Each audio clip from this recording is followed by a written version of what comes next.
partisan, and geographic gaps here in Nebraska and in our country. And Vice President Harris and Governor Walz are the best people to do that.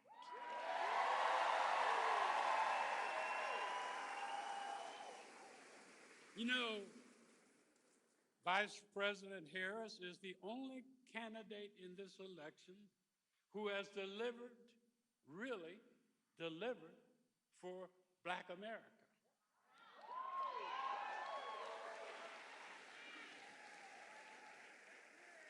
And I guess you know she's just getting started.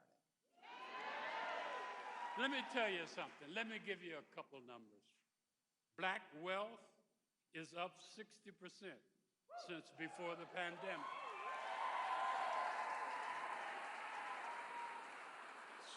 Small Black businesses are starting at a faster rate than in 30 years, I would say, 30 years faster. Black unemployment has hit a historical low. She and President Biden cut Black child poverty in half in 2021.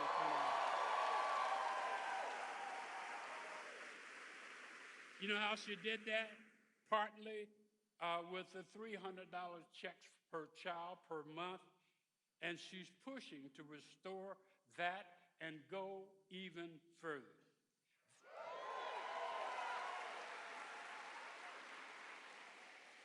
Any students in the house?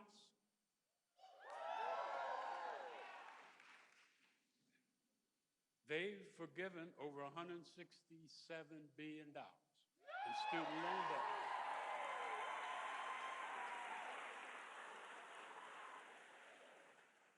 And the reason why you're here is because there's more work to do. And to make sure families don't just get by, but what? Get ahead. Just yesterday, I'm sure you saw, she outlined a new plan to reduce grocery costs and take on corporate price gouging.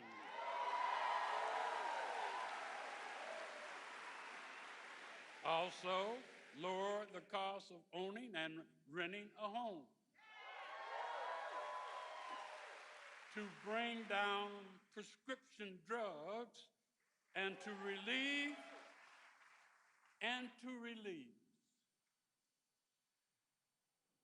medical debt for millions of Americans.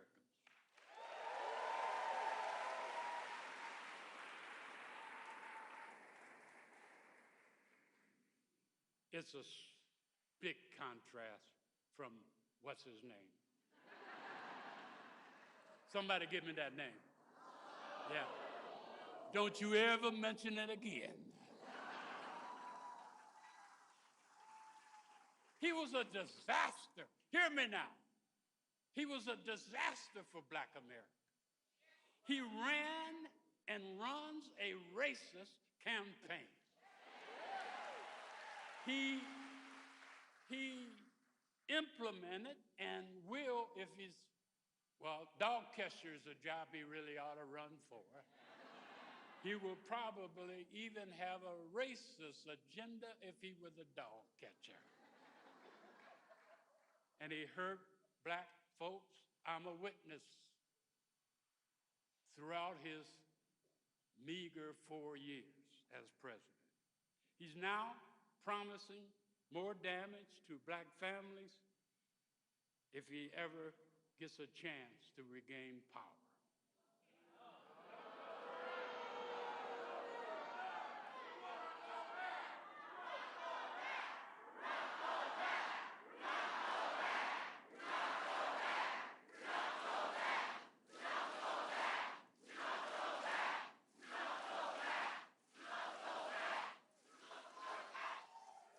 You know, Trump and little Pete Ricketts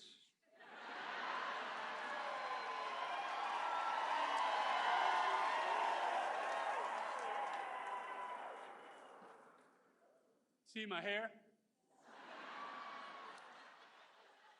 You know, they're working as a team to take us backwards. You do know that little Pete Ricketts was afraid to debate me. You know why? Because if I debate him, I'd beat him up so bad he'd be poor.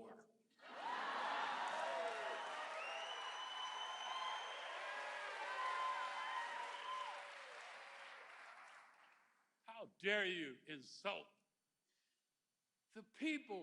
They want to know and have and understand the contrast between sense and nonsense.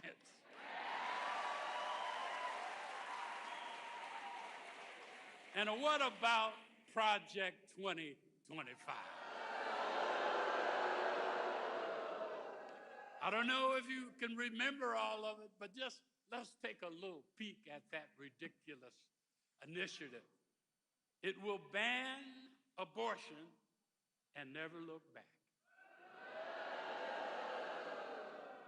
It will put Medicare and Social Security on the chopping block. They will repeal the Affordable Care Act and make health care and take it away from millions of people, many in this room, and to raise the cost for working people all over this country. We're not going to go back to that. We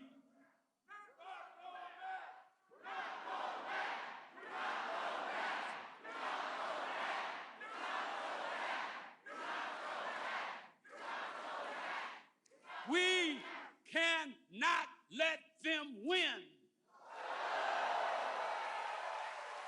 It's going to be a close race. It's going to be a close race. But Vice President Harris said, we are up to this fight, and when we fight, we win.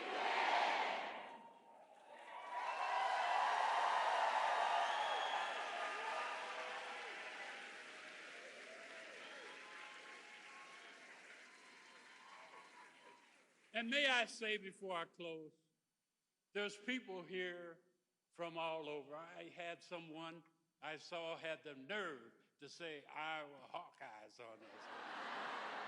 Where are you? We love them until season.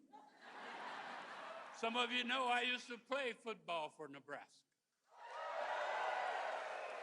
And may I whisper, that's when we won games. But let me tell you something else about Nebraska. We are going to be and can be the center of the political universe this year. And let me tell you why. Let me tell you why. We have in our hands, in your hands and my hands, the ability to flip 2 House seats. 2. We have the ability to get 2 electoral votes.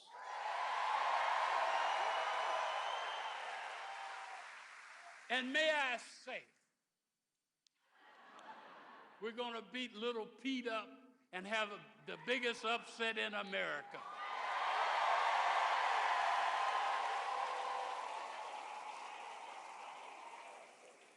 So let me close and say, let's make sure, as I scan this wonderful room, let's make sure that everybody knows we got to do our job to get the vote out and get people to understand, and they're beginning to understand, that they need to not only like and love Kamala Harris and her running mate, but we got to vote like crazy. Can we do that? Can we do that? Will you do that? Will you do that? Let's go get them.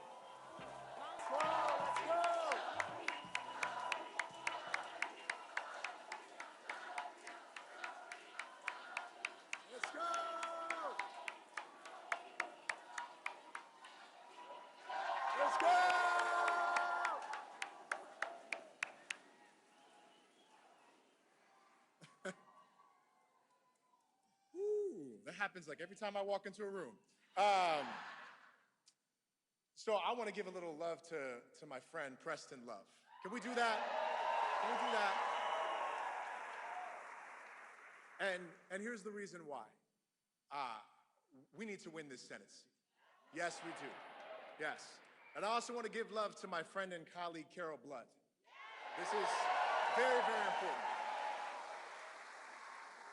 Because as he made it abundantly clear, we have the opportunity to flip 2 seats. 2 seats. I'd be remiss if I didn't briefly thank my family. Because my wife is here, Lauren, she is somewhere. She's somewhere, right over there. And my wife's family, the Misek family, is somewhere back there. They're raising. And if my kids were here, you would see my daughter Ava and my son Luca running around here. We don't need that. That would be too much of a distraction. But I want to thank you all for being here. My name is Tony Vargas. Yeah, it's nice to meet you.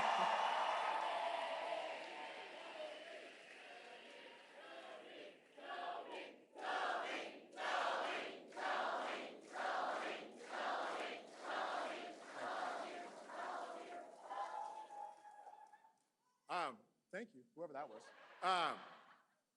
I'm a very proud father, I'm a proud husband, and I'm a proud Nebraska state senator.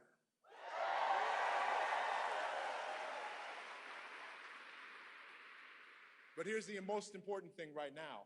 I am running for Congress for Nebraska's 2nd Congressional District. Yes.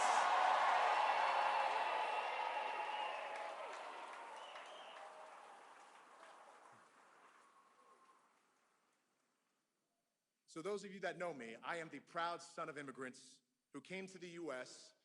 because they believed in a better life. They believed in the American dream. And my parents worked tirelessly to make sure that that was possible for me and my brothers.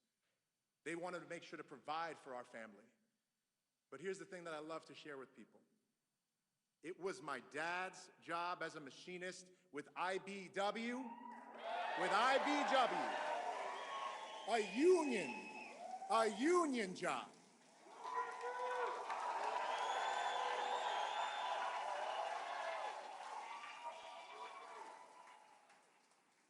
And my mother's job also as a union member of UFCW.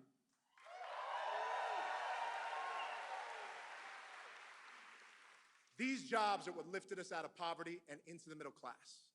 Now, my brothers and I were the first in our family's generation to graduate from college. Yeah, we could move that. And I became a public school teacher. To give back to kids.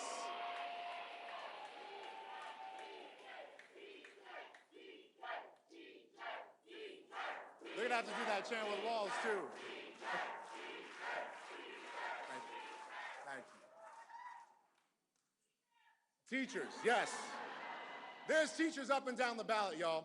Okay, so the reason why I share this, because I became a teacher, is because I believed in giving back to kids just like me.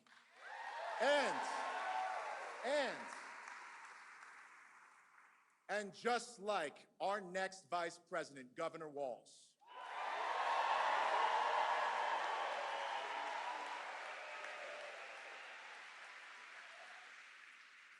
Now, my time in the classroom is what called me to public service.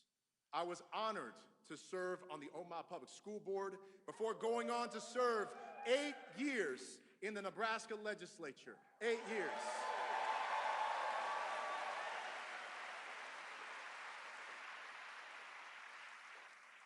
And if you think I did that work alone, I have many of my Nebraska State Senator Democratic colleagues here Shout out to you all.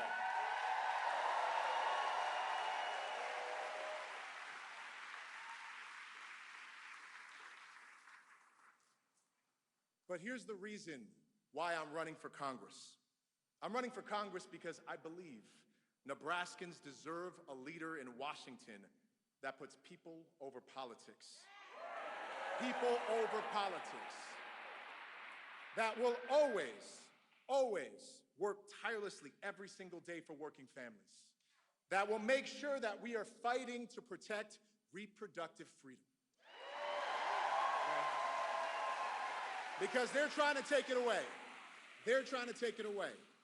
And to take action to keep our communities and our schools safe from gun violence.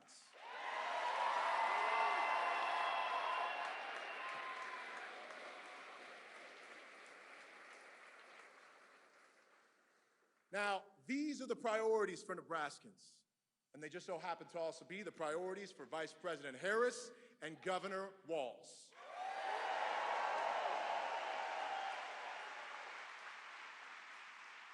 So, they are running on a vision for the future that strengthens democracy and ensures that every single person has the opportunity to not just get by, but to get ahead. That's right.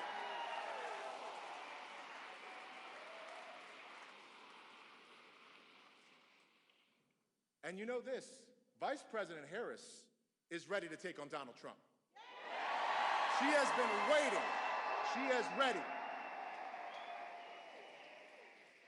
And let's not forget, Donald Trump, a convicted felon, running to take away Americans' freedoms and rights, and he wants to rig the economy.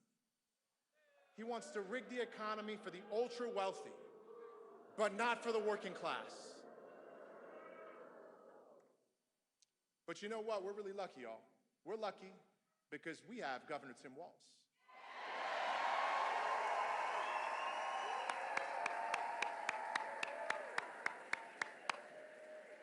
Because here's the thing, Governor Walz is a champion for working families. He is a retired Army National Guardsman. You can cheer to that.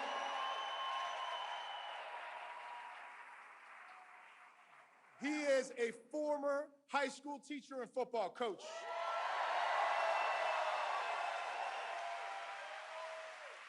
He is a former member of Congress, a two-term governor that cut taxes for working families, lowered the cost of insulin, and protected women's right to choose.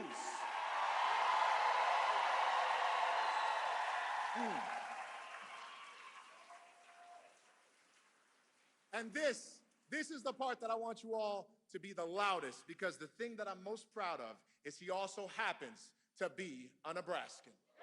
That's what makes us proud.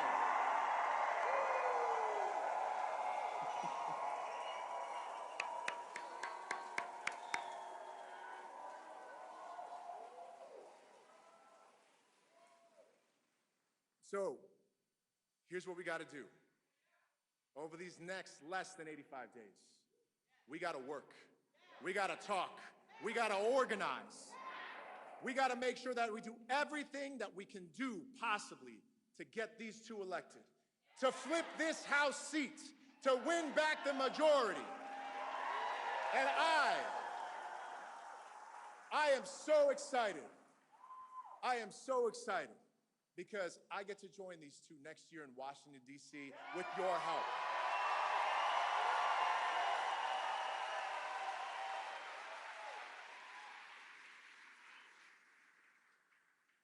Before we move on to welcoming Governor Tim Walz to Nebraska and keeping Omaha blue this November, I want to make a quick shout out to the person that's going to be coming up here, and I want you to give them the warmest of welcome. And here's the reason why. We have a singer that's going to come up here and sing 2 songs for us. This is a wonderful 12-year-old by the name of Jay Dorsey.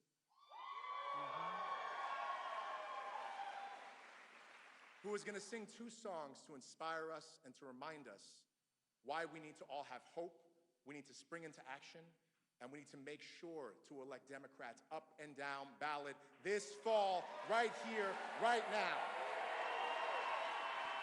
So, from the bottom of my heart, I want to thank you. Thank you for supporting me. Thank you for supporting the Vice President Harris, and thank you for supporting Governor Walz. And let's welcome Jay Dorsey. Thank you.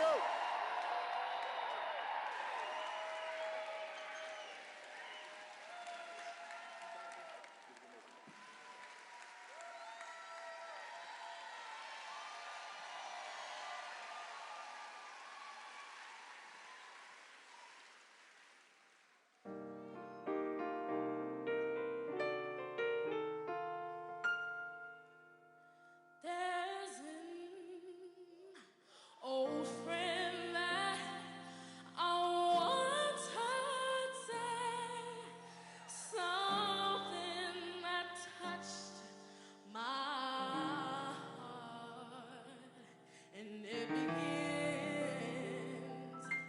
this way.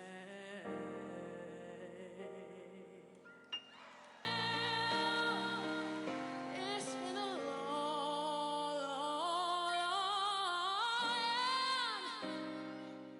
long time coming, but I know change gonna come. Oh, yes, it will.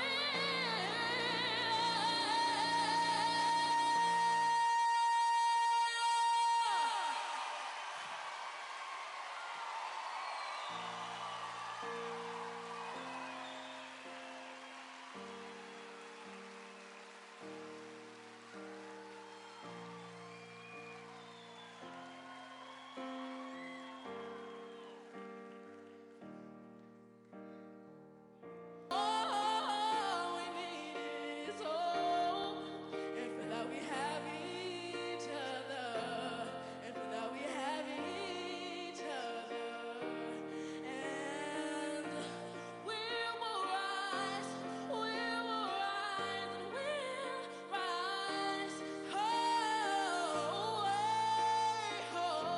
we'll rise.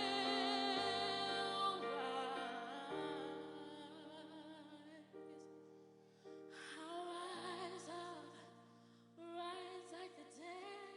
I'll rise up in spite of the day. I would rise 1,000 times again, and I'll rise up. I like the waves. I'll rise up in spite of the ache. I'll rise up.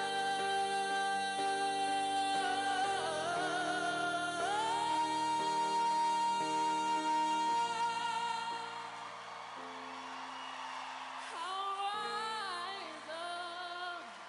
I'll rise up 1,000 times again.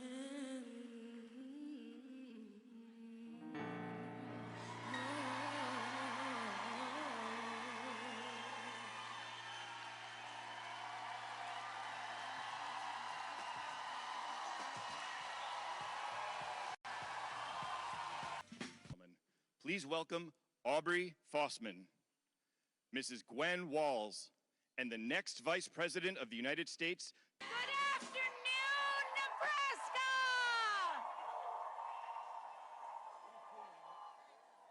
Let me try that one more time. Good afternoon, Nebraska!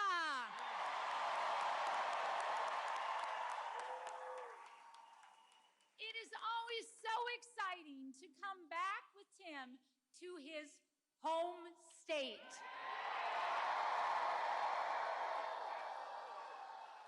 Here's the thing. You can take the man out of Nebraska. You know how this goes, but you can't take Nebraska out of the man.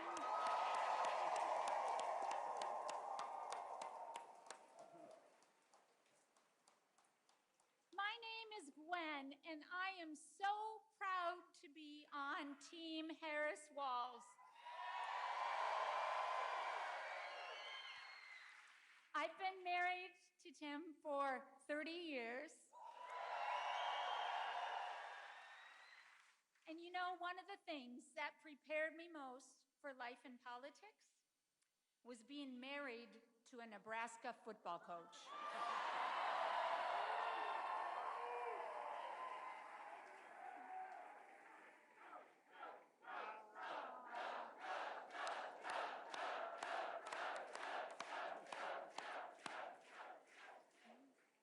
And I can't think of a better team than Kamala and Tim.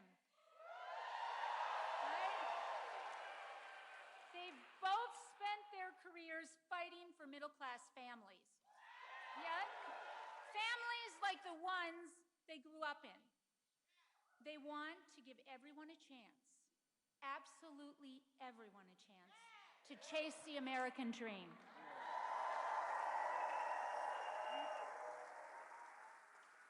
Together, Kamala and Tim will fight for a future that all of our children deserve.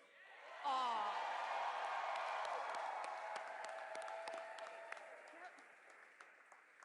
Now, it's been just a little, but for much of my life, I've been a teacher.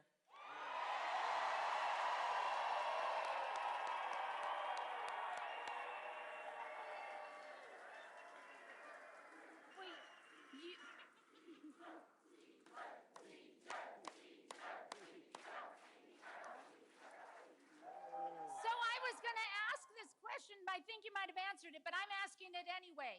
Are there any teachers here today?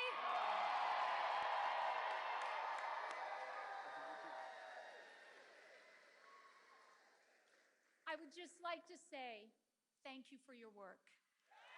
Yep. Sincerely. Yes! Now that's how Tim and I first met. We were both teaching in Nebraska. Yep. He taught social studies, you might know that, and I taught English. In fact, two of my former English colleagues are right here with us today, up in that box.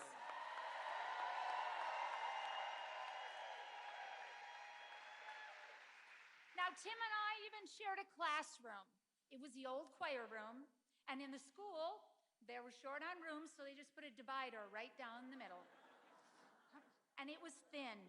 So his class was always just a little louder and a little more boisterous. That's right, isn't it, Aubrey? Yes, it is. Yes, it is. There was just so much energy in that classroom. But what I knew is that Tim and I shared a belief that education can be transformative.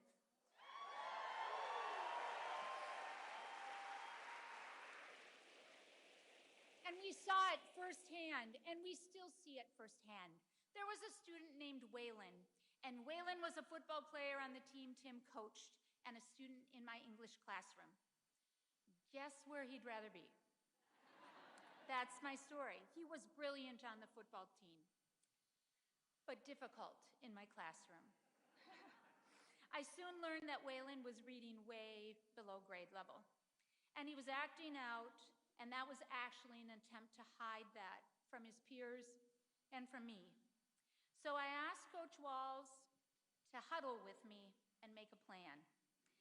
We asked Waylon to stop by my classroom for a few minutes, and I told him that a student who was failing a core class could not participate in school, or in football. That was a school rule.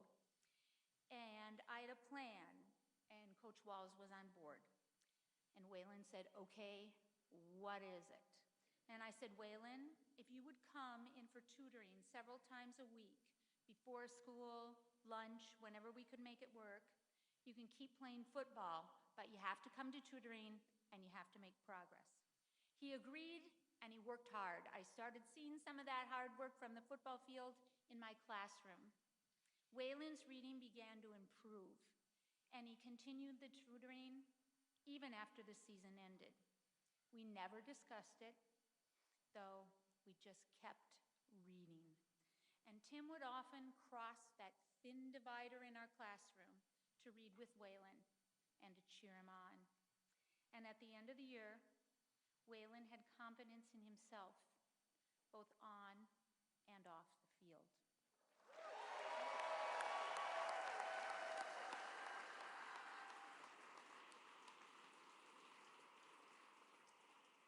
He graduated from high school, and educators, you know what that feels like. You know what that feels like. It is what we live for. And he had a shot to succeed. He had a chance. One of the things I love most about Tim is that he believes so strongly that every student, every child deserves a chance to get ahead.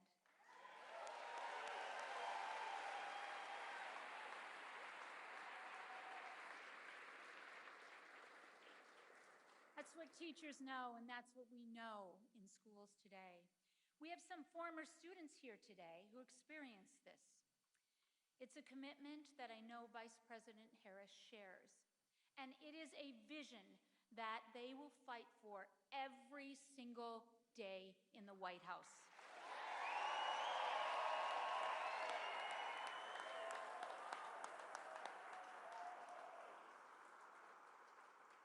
So as we, you and I and Aubrey and Nebraska, Congressional District 2, as we build the future for our children, let's be proud of that and let's take pride in our work.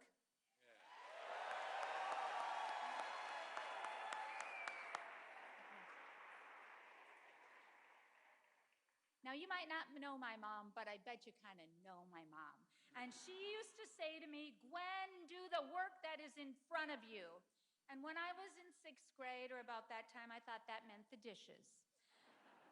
But I learned that wasn't exactly what it meant. It's advice that is both thoughtful and actionable.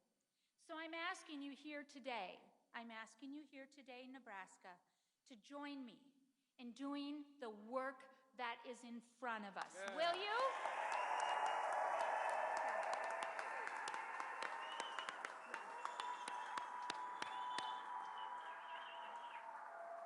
Let's do that work in front of us. Let's volunteer. Let's door knock. Let's sign up. Let's bring volunteers together. Bring a friend. Donate. Talk to people in parking lots. Make the phone calls. Bake brownies for those who are making the phone calls. Drive people where they need to go. Let's do whatever needs to be done. Let's watch that work in front of us that our country needs, that Nebraska needs, that we need. And together, we are going to win this thing.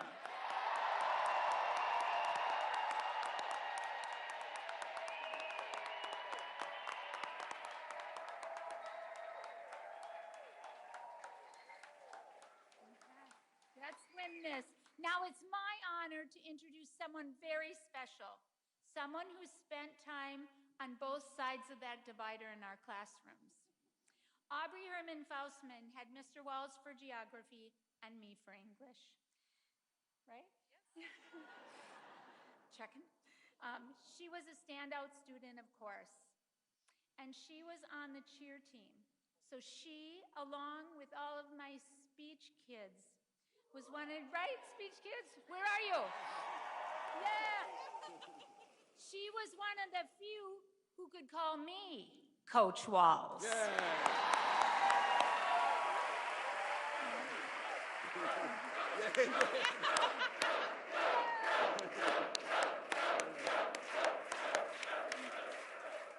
We're so delighted that you're all here today, and especially that she's here with us today. So let's give a warm Nebraska welcome, like you know how to do, to Aubrey Faustman. Yeah.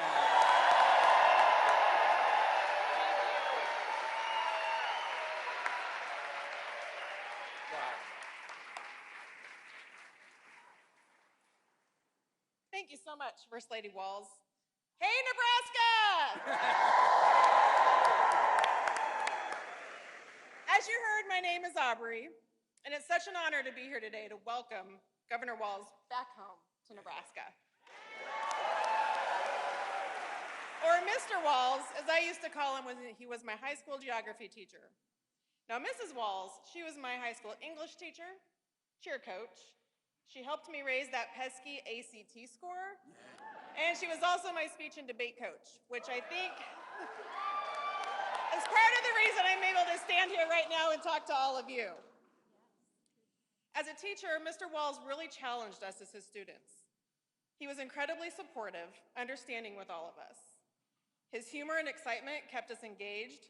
That same energy and enthusiasm you're seeing right now from him out on the campaign trail is exactly how he was with us in the classroom almost every day.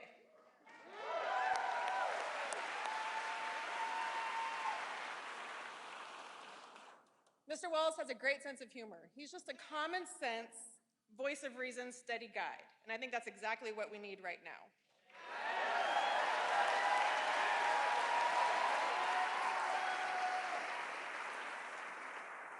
I remember that feeling when you would walk into his classroom. It didn't really matter what had happened earlier on in the day, if you'd had a good day, a bad day. You walked into his room and you immediately felt comfortable. He put you at ease, you could focus, you could learn, and we probably laughed a lot too. The first thing I said to my husband when Governor Walz was announced as Vice President Harris's running mate was, I cannot wait for the rest of the country to get to know this guy.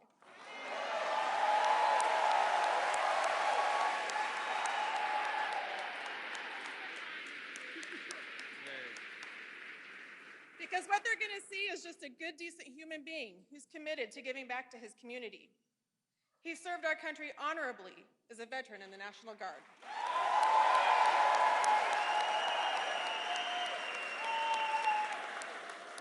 He's never forgotten his small-town roots and has advocated for working families while being in Congress. As governor, he's cut taxes and lowered healthcare costs. Yes. He's an advocate for women's reproductive rights.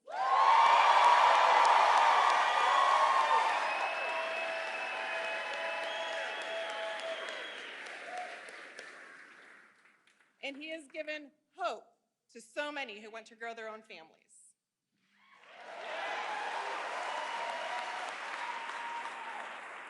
He's still the same champion and coach for the countless of students like me whose lives he touched. Mr. and Mrs. Walz are good people who've committed their lives to giving back to their communities.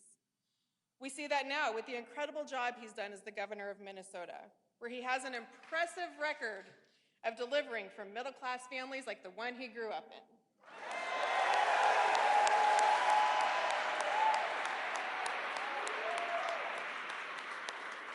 He signed the largest tax cut in state history, passed the largest infrastructure bill in Minnesota history, and with bipartisan support, he cut insulin costs to $35 a month to many Minnesotans.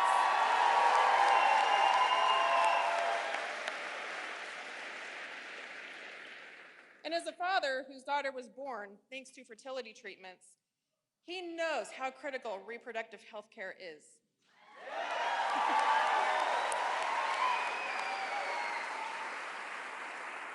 Which is why he made Minnesota the first state to pass a law codifying abortion rights after Donald Trump overturned Roe v. Wade.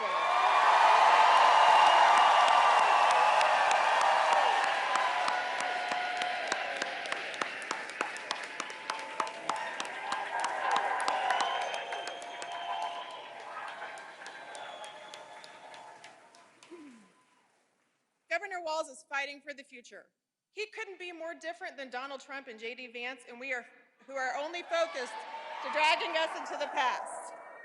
He's the perfect partner for Vice President Kamala Harris, and they are ready to take Donald Trump and beat him once and for all.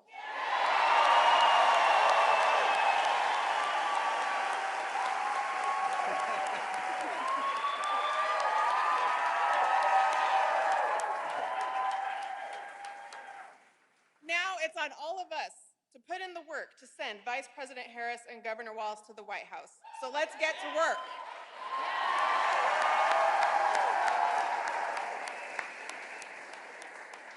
And with that, please join me in welcoming the next Vice President of the United States, Governor Tim Walz.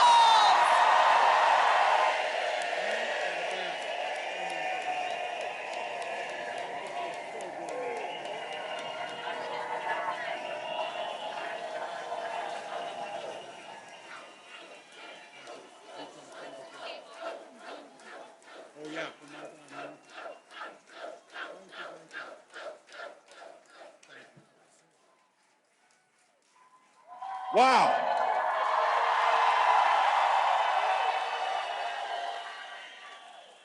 Well, hello, Nebraska. So thank you. There's nothing as a teacher that makes you prouder than to see the success of one of your former students and to have Aubrey here. So thank you, Aubrey. And can I just say, Nebraska, my God, Jade Dorsey's voice, holy smokes.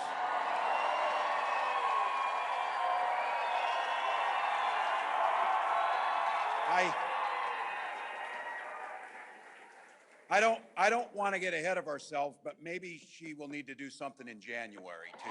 So.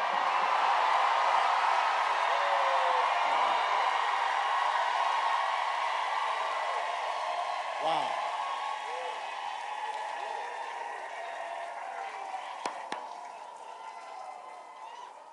Wow.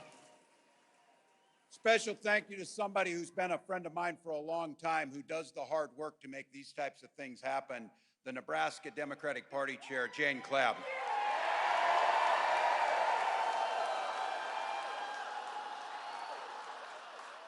And her husband, Scott, who's along for the ride. So, Jane, so incredible. Look, it's incredible. You saw it here. It's great. Someone I've gotten an opportunity to know, the person who's going to be your congressman come January, Tony Vargas. So.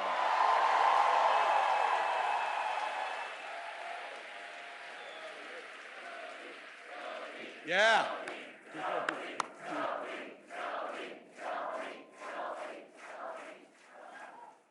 And anybody willing to put themselves out there and run, I have to tell you, take a hard look at Preston Love. We need somebody who's listening to you. Take a hard look. Take a hard look. Well, I have to admit, it feels pretty good to be back home. So you might have seen, yeah, things got pretty exciting for me over the last 10 days, but not just for me.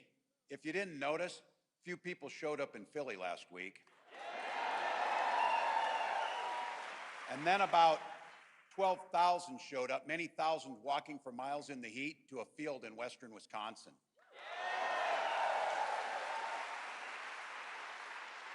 Then at that time, the largest rally of the campaign showed up in Detroit, Michigan.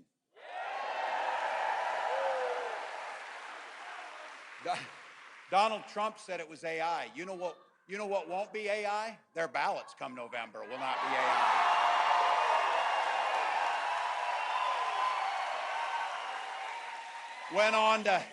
Went on to Arizona to have the largest rally that we're told, the largest rally in Arizona history was there. And then get this, in Nevada, it was 109 degrees. 12,000 people showed up for that event. 4,000 people waited in line. 4,000 people waited in line.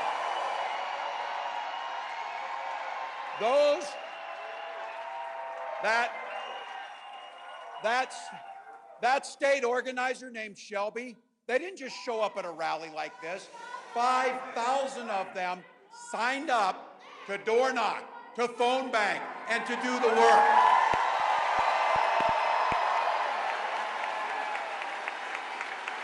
Now Shelby ended up going to urgent care to get an IV because it was 109 degrees out. She knows what this is about. She knows what's at stake. Look, those tens of thousands across this country showed up for the very same reason that you took. You could have been anywhere on a beautiful Nebraska Saturday in late summer, but you chose to be here.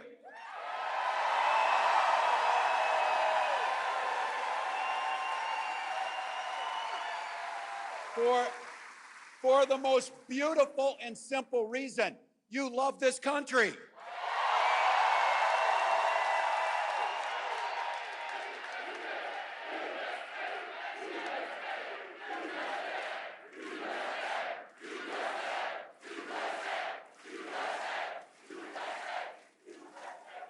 Look, I know firsthand about this place.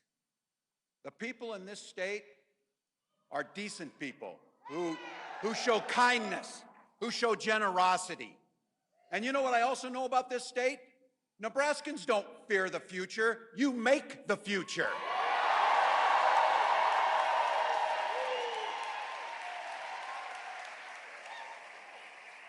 And I know it personally. I was born in West Point. I went to elementary school in Valentine, and I graduated from a town of 400 named Butte.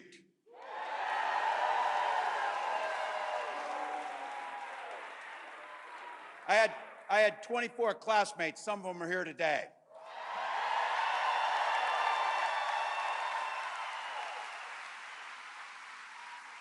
Folks from that town. And I just want to say this.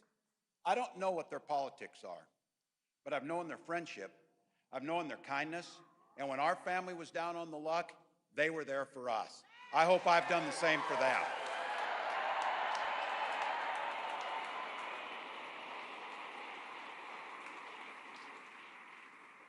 I wouldn't trade growing up in that town for anything in the world.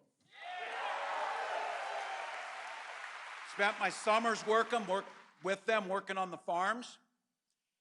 I graduated from Chadron State College.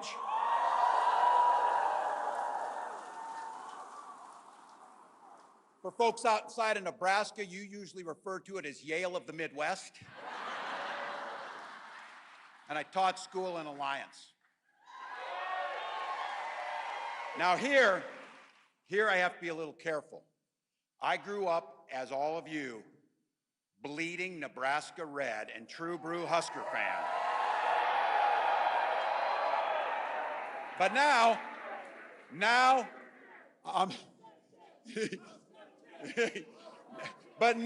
the governor of Gopher Nation. So I know. Look, I'm gonna play it safe. Go Mankato West Scarlets. Never close the yearbook. Never close the yearbook. Look, my mom and dad and those people I grew up with, they taught me some things in those communities. Show generosity towards your neighbor. Work for a common good. They also taught us, and this is for all the people outside of Nebraska, they taught us that chili and cinnamon rolls is the most...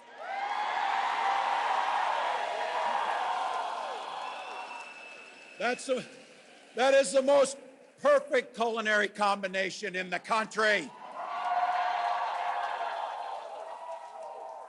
Look, right now, I couldn't be prouder to be on this ticket to help make Kamala Harris the next president of the United States.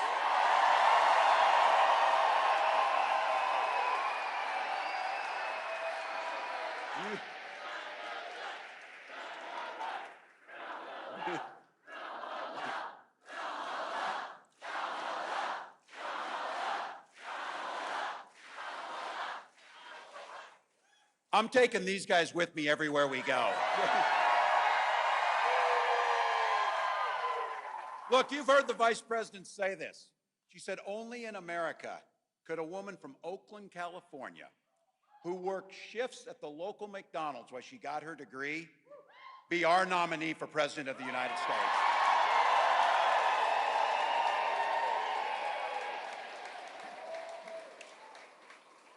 When I heard the McDonald's story about that she's worked at McDonald's, like so many of us growing up, took jobs to get by. The funny thing to me is, can you picture Donald Trump working the McFlurry machine? Oh, he knows us, he knows us. He couldn't work the McFlurry machine. Many of you in here did. But I have to tell you, from her first day as a prosecutor, and then as a district attorney, and then as the Attorney General of the state of California, a United States Senator, and our Vice President,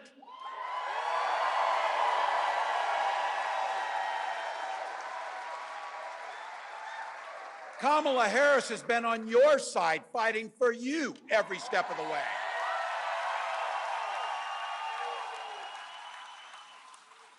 She's the one who took on the predators and the fraudsters.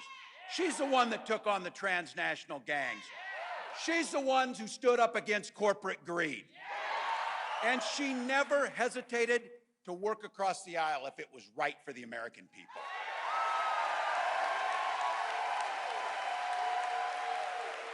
For all the things she's done over the last 10 days, I have to tell you one of the things I'm most grateful for.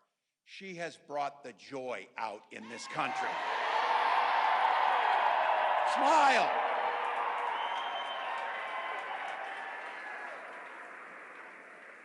As the First Lady said, you can do the work in front of you, and hard work is good work, but you can do it joyfully. You can do it with decency. You can do it with kindness.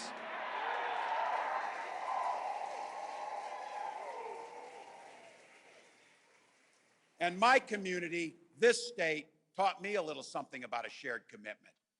My dad served in the Army during the Korean War. With his encouragement, 2 days after I turned 17, I went and raised my hand and joined the Nebraska Army National Guard.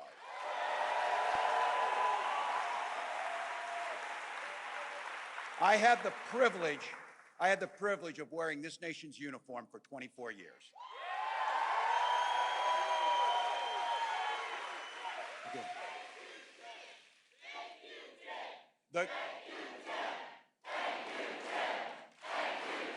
Thank you all. And I'll tell you, the Guard gave me a lot. The Guard gave me purpose. It gave me the strength of a shared commitment, something bigger and greater than just ourselves. And just as it did for my dad and millions of others, it gave me the GI Bill and a shot at a college education.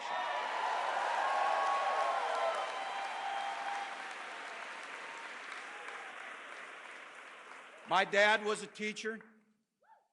Both my brothers and my sister were teachers. 3 out of 4 of us married teachers.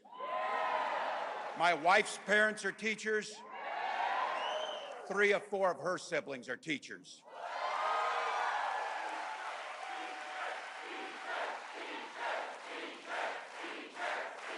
Thank you all. For 20 years, I had the privilege of teaching in our public schools, teaching high school social studies and coaching football.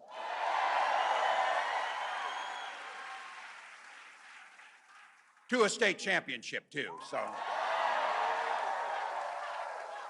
But it was my students and my players who really inspired me to run for office. They saw in me what I was hoping to instill in them, a commitment to the common good and a belief that one person truly can make a difference, each and every one of us. So in 2006, 42-year-old with little kids teaching, I took a leap and ran for Congress. I didn't know it at the time, but in that district that I ran in, there had been one other Democrat since 1892. But even though that district was red, my neighbors graced me with the opportunities to represent them in the United States House of Representatives. And for 12 years, I worked bipartisanly on issues like Veterans Affairs, like agriculture and farm bills, and growing rural economies.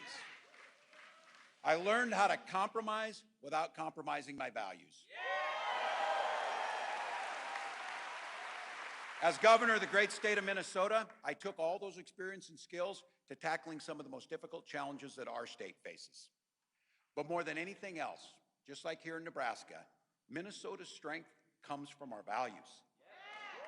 Values of working together, seeing past differences, and always be willing to be a neighbor to lend a helping hand.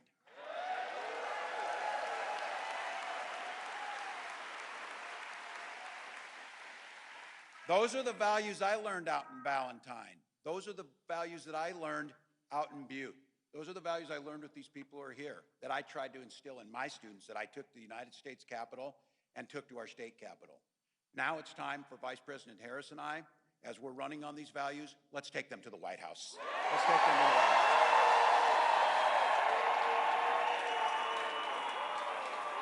House. It's time. It's time. Yesterday, Vice President Harris rolled out a plan to start building an opportunity economy during our first 100 days in office. Cutting taxes, not for the billionaires, but for the folks in this room in the middle class. Taking on those who will price gouge at the grocery stores and other stores. Lowering the cost of rent and the opportunity to own your own home. Continuing to cut the costs of prescription drugs that we all depend on.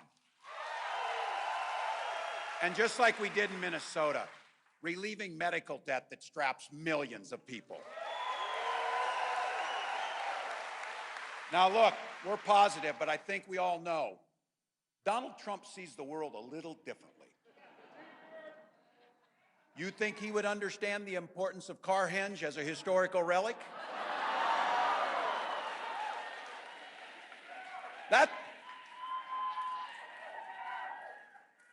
The British made a replica of it out of stone. It's so important, so just so we know. Or do you think he would know the joy of tubing and swimming the Niobrara as we do in the summer?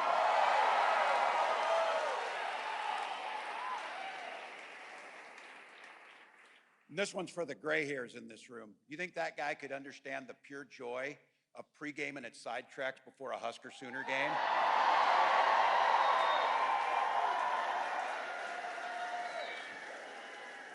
All I can say about that, too, is I'm glad there weren't video cameras around at the time. So we've been there. Look, in Nebraska, you got a slogan here. Nebraska, it's not for everyone. Well, it sure ain't for Donald Trump, I'll tell you that.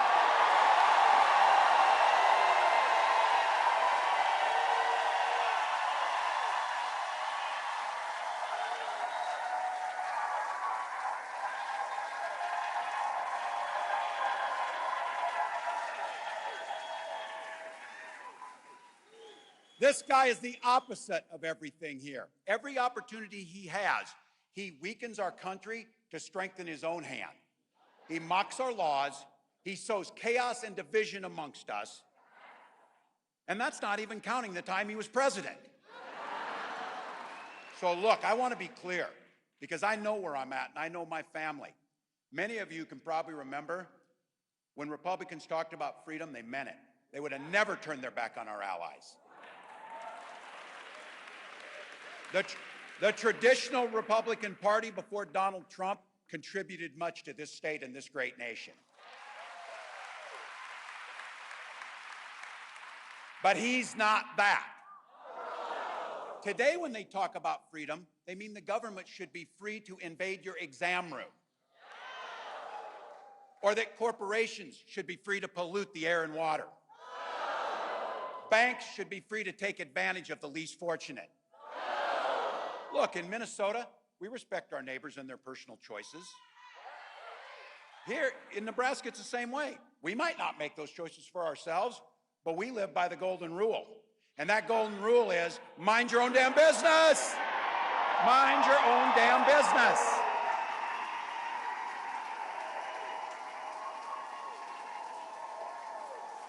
Look,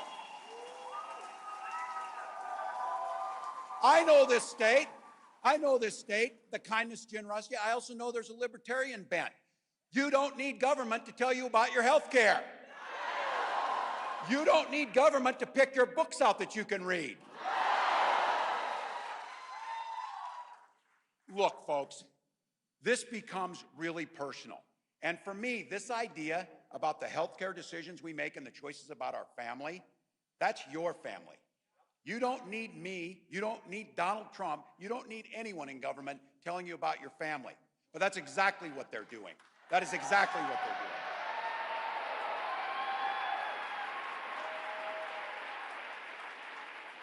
doing. If you're an old school libertarian, Republican, Nebraskan, this is the ticket for you. This is the ticket for you.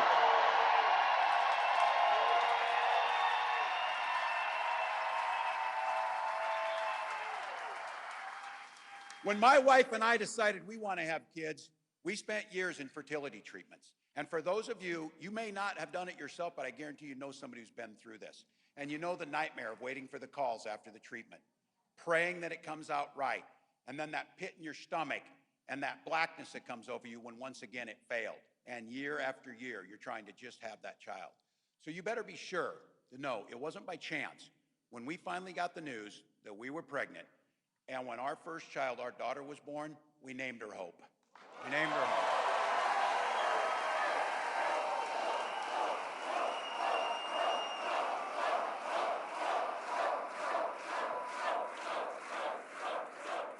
So when this ticket talks about freedom, we mean the freedom to make your own healthcare decisions. Make them yourself. And we mean that your children should be free to go to school without worrying about being shot dead in their classroom.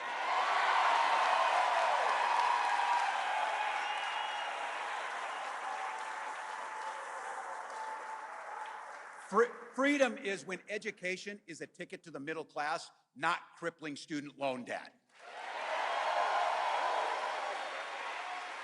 Freedom, where the air is clean, the water is pure, and your communities are safe. And the freedom to settle our political differences, not by violence, but at the ballot box in November.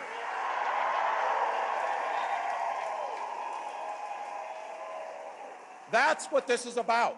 That's how simple this is. What direction are we going to go in? Donald Trump, he wants to take us backwards to a time where people didn't have that voice. We're not going back. We're not going back.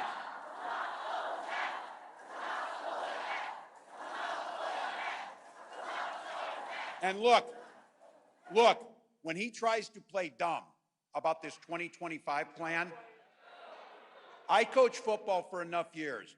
When somebody takes the time to draw up a playbook, they plan on using it.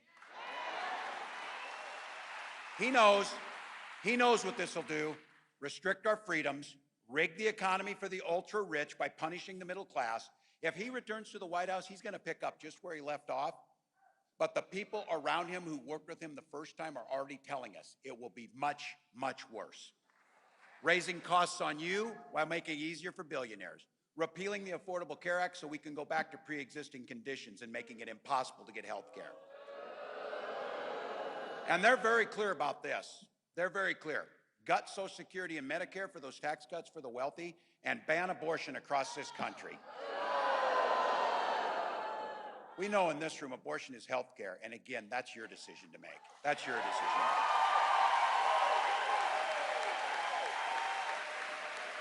to make. And look, they're super concerned with our bedrooms. They're super concerned with our exam rooms. They're super concerned about our libraries. And I have to tell you, yeah, when they make decisions about your health care, yes, it's weird, but it's worse than that. It's dangerous. When they try and cut Social Security for our seniors like my mom who've earned it, that's not just weird, it's cruel. And when they try, which they did and will again, when they try to overturn fair elections, that's not just weird, that's un-American. That is un-American.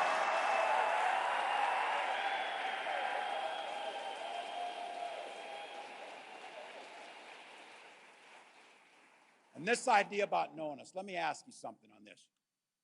Do you think J.D. Vance knows one damn thing about Nebraska? He's going to be here next week. You think he's ever had a runza? You think he's ever had a runza?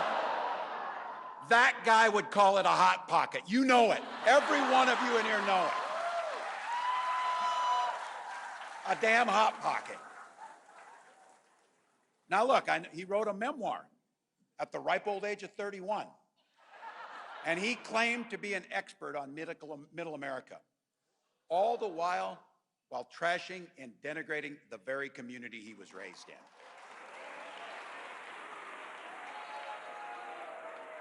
Look, folks, in the heartland and in Nebraska and in Minnesota, we don't need a Yale-educated philosophy major backed by billionaire venture capitalists to tell us who we are. We know who we are. We know who our neighbors are.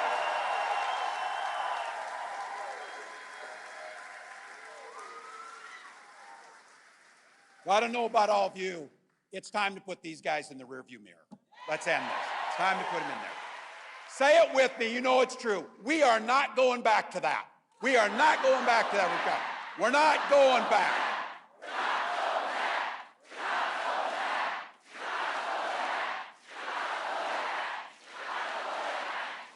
So look, over the next 80 days, Vice President Harris and I will be across this country. Tomorrow, I'll be up working Western Pennsylvania. And I guarantee you, Western Pennsylvania knows a little about football and they know a little about neighborliness too up there. So we got 80 days, people. That's easy. And as I've been saying, I'm gonna ask you this. 80 days, work hard. We can sleep when we're dead. We can sleep when we're dead. Not now, not now. We can do this. We need each and every one of you. We do nothing alone. We need you on the team. On November 5th, I want to be at the end of that day when the ballots close across this country. I want to know, and you want to know, we left it all on the field. We left it all on the field.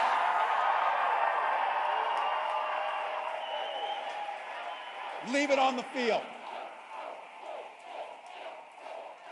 Because each and every one of you believe exactly what Kamala Harris believes. We believe in the promise of America. We just have to fight. We just have to fight for it. Because as the next president of the United States says, she says it often, when we fight, we win. When we fight, we win. When we fight, we win. Thank you, Nebraska. Let's go.